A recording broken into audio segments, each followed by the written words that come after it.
Hi, I'm Mary, a librarian and book reviewer with a focus on stories written for kids, tweens, and teens.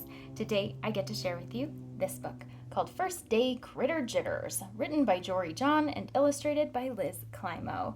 The first day of school is a little bit nerve-wracking for everyone. As all the students are getting ready for the day, they're thinking about all of their character traits that might not fit well into the school day.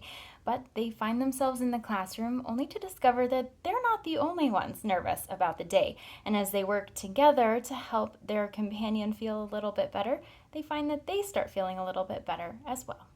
This story is a great introduction to school, especially for those kids who are a little bit nervous going in, who think that they maybe don't have what it takes to go to that school day, or they might be a little too afraid to leave mom or dad behind. But the fact that these characters are all animals helps to level the playing field a little bit, adds a bit of humor to that nervousness, and opens up the possibility of discussing what nerves a child might be feeling and how they might work through those, either on their own or with friends. So the illustrations are interesting because they focus on animals, but they have so many word bubbles. So you see all of the thoughts that the characters are experiencing throughout the book. And that helps kind of orient readers to how the characters are feeling in a way that's very accessible. And this particular edition is in both English and Spanish. So if you have English or Spanish as a primary language, you'll be able to focus on it in the book. And if you happen to know both or be learning one or the other, you have that opportunity as well.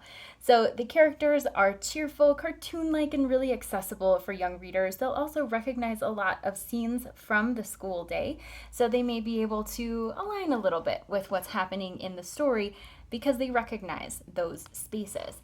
The book has lots of fun colors, a lot of opportunity to discuss not only how a child might be feeling themselves, but also how others might be feeling in their classroom and what they can do to help them feel better.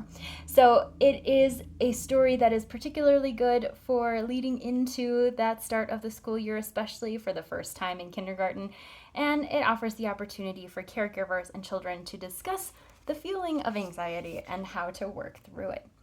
If this sounds like a great fit for you or for someone you know, I hope you look for it wherever you get your books.